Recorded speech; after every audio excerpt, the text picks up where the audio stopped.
બ્લોગની શરૂઆત કરતા પહેલા બધાને જય શ્રી કૃષ્ણ, જય માતાજી. અને કેમ છો એ તમે કમેન્ટમાં જણાવતા રહેજો. અને આજે વાતાવરણ થોડું વરસાદી જેવું બની ગયું છે. છેલ્લા 2 દિવસથી ફૂલ તડકો રહ્યો હતો અને આજે થોડું વાતાવરણ વરસાદ જેવું પાછું બીજા રાઉન્ડની શક્યતા આવી ગઈ છે. તો બતાવું તમને.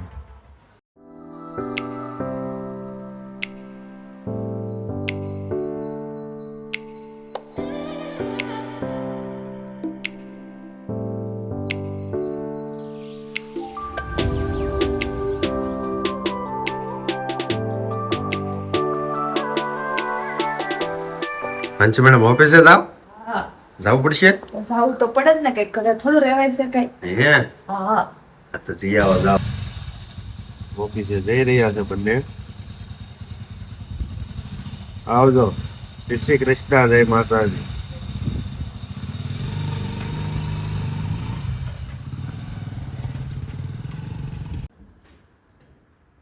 ગોદડાના ઢૂસા કેમ આમાં નાખશો? ધોવા માટે. તો કેમ ધોવાના છે? ચોમાસાની વાઈસ આવે ને એટલે. ચોમાસામાં વાસ આવે એટલે ઠેક, એટલે વોશિંગ મશીનમાં નાખી દેવાના. ઠેક. તો આ બે વસ્તુ શું છે? લિક્વિડ અને આ શેમ્પુ શેમ્પુ છે કમ્ફર્ટ. કમ્ફર્ટ. કમ્ફર્ટ છે. અમારી મમ્મી છે ને 8 દીમાં ચાદર ને ઢૂસા ને ગોદડા ધોઈ જ નાખે હો. બહુ કામ થાય. એવું જ કામ કરાય નકર માંદા પડી. હમ વાઈસ આવે ને મોટી એટલે. આપણે નાહી ધોઈને કમ્પ્લીટ મસ્ત ફ્રેશ થઈ ગયા છીએ. અમારા બ્લોગને સપોર્ટ કરજો. તમે સપોર્ટ કરશો તો જ અમને કંઈક આગળ નવા બ્લોગ કઈ રીતના બનાવવા એ આઈડિયા આવશે. એટલે અમારી ચેનલને સબસ્ક્રાઈબ કરવાનું તો ખાસ કરીને ભૂલતા નહીં, અને બેલ આઇકનને ક્લિક કરી દેજો, જેથી અમારા ડેઇલીના નવા બ્લોગ આવે છે તે તરત જ તમને નોટિફિકેશન મળે. અને હવે આપણે મસ્ત ફ્રેશ થઈને કમ્પ્લીટ થઈ ગયા છીએ, તો ઓફિસે પણ જવું પડશે. તો ચાલો ઓફિસે જઈએ અને ત્યાં જ આપણે મળીએ. આપણે ઓફિસ જવા નીકળી ગયા છે. અહીંયા હાઈ ટેન્શનનો થાંભલો ફિટ કરે છે. બિચારા મજૂર કેટલું રિસ્ક લઈને કરી રહ્યા છે.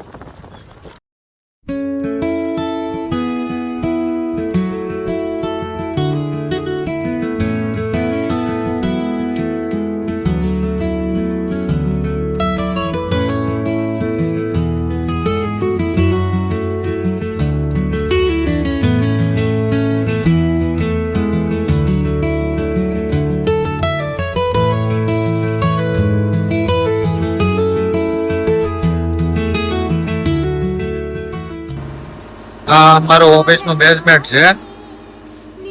ઘણી ગાડીઓને નુકસાન પણ થયું. ફોરવેલ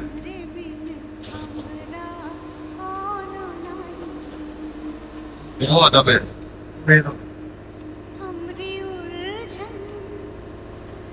ઓફિસ પહોંચી ગયા. લિફ્ટ શરૂ નથી, ગાદરા ચડવા પડ્યો છે.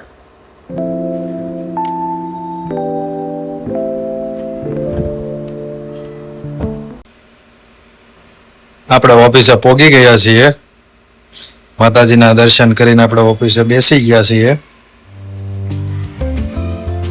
કે કોઈ બી કામ કરે તે માતાજીને પેલા રાખીએ ને તો એ કામમાં વિઘ્ન આવતું નથી. એ આપણે લાઈવ પરચો પણ જોયેલો છે. એડિટર એડિટિંગ કરી રહ્યા છે.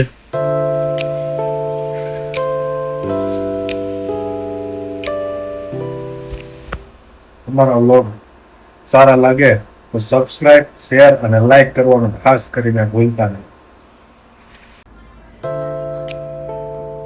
આજે તો મૂવી જોઈ નાખ્યો. બાર the fail, 12 the fail, editing કરી. તમારે લોકોને મૂવી જોવું હોય તો આવી જાઓ આપણી ઓફિસે.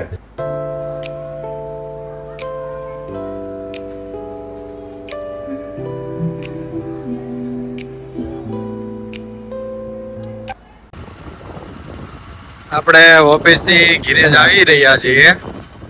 હવે બ્લોગમાં એન્ડ સુધી જોડ્યા રહેજો, અને હવે ઘરે જઈને જ મળીએ. ચાલો. આપણે ઓફિસથી ઘરે પહોંચી ગયા છીએ. મસ્ત ફ્રેશ કમ્પ્લીટ થઈને દીવાબત્તી ભગવાનના આપણે કરી લીધા છે. ચાલો તમને પણ ભગવાનના દર્શન કરાવો.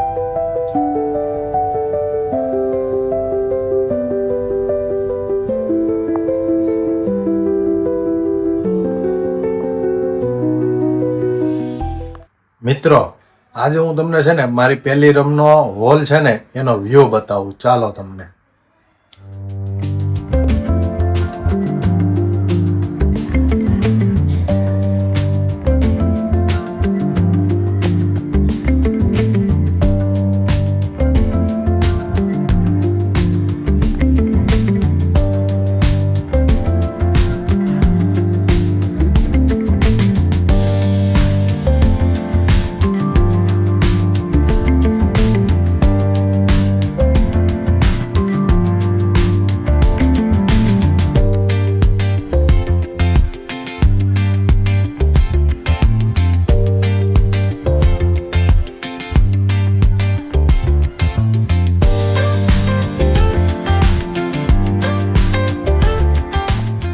મમ્મી ક્યાં ગઈ હતી?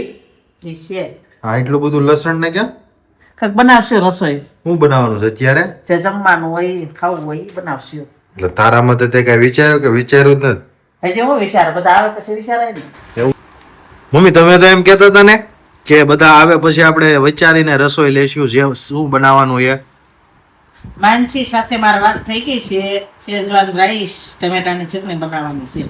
એવું છે હા, કે તે માનસે ફોનમાં વાત કરી લીધી? આ ફોન પર વાત થઈ ગઈ અમારી મા દીકરીની. તો વાંધો નહીં, ચાલો બનાવી નાખો ફટાફટ. સારું. શેઝવાન પુલાવ તો મમ્મી બનાવવાના હતા ને તમે બનાવવા માંડ્યા? હા, અમારી વાત થઈ ગઈ હતી, મારે જ બનાવવાના છે. એવું છે?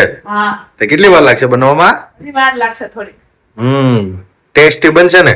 હા હો, ઘી નાખ્યું? આ તેલ અને ઘી બે નખાય. ઓકે, તો બનાવી નાખો ચાલો ફટાફટ. વાવ, એક બાજુ શેઝવાન રાઈસ તૈયાર થઈ રહ્યા છે ને બીજું બાજુ ભાઈ ટમેટાની ચટણી બનાવે. આ ટમેટાની ચટણી શેઝવાન રાઈસ સાથે ટમેટાની ચટણી ખાવાની મજા જ કંઈક અલગ છે. એવું છે? હા એક તો ચટાકે ફટાકે બની જાય ને. હા. મેડમ આ ટમેટાની ચટણી બનાવવા કઈ રીતે બનાવી? માથેથી વઘાર કર્યો છે, તેલનો ને રાઈ જીરું મીઠું નો, પછી હમણાં ઉકાળવા મૂકી દેશે. ઉકળી જાય એટલે ચટણી તૈયાર થઈ હા, જાય. ચટણી તૈયાર થઈ જાય. હજુ જમવાનું બાકી છે અને મમ્મી જો હવાણી કરવા ઝૂંપડીએ વૈયા ગયા છે. તમે ઝૂંપડી અત્યારે હવાણી કરવા વૈયા ગયા હતા? હા, નવરાત્ર પીસે એવા તે પવન કેવો આવે છે? મસ્ત આવે છે. કે રિલેક્સ થઈ આવ્યા ને? હા, ઓ વાંધો નહીં. બંધ નથી થતું ને બે. હાલો હવે જમી લઈએ, તૈયાર થઈ ગયું છે. હા. શેઝવાન રાઈસ લઈ લીધા છે, એની માથે ટમેટાની ચટણી નાખીને ખાવાની મજા જ આવ્યા રાખે.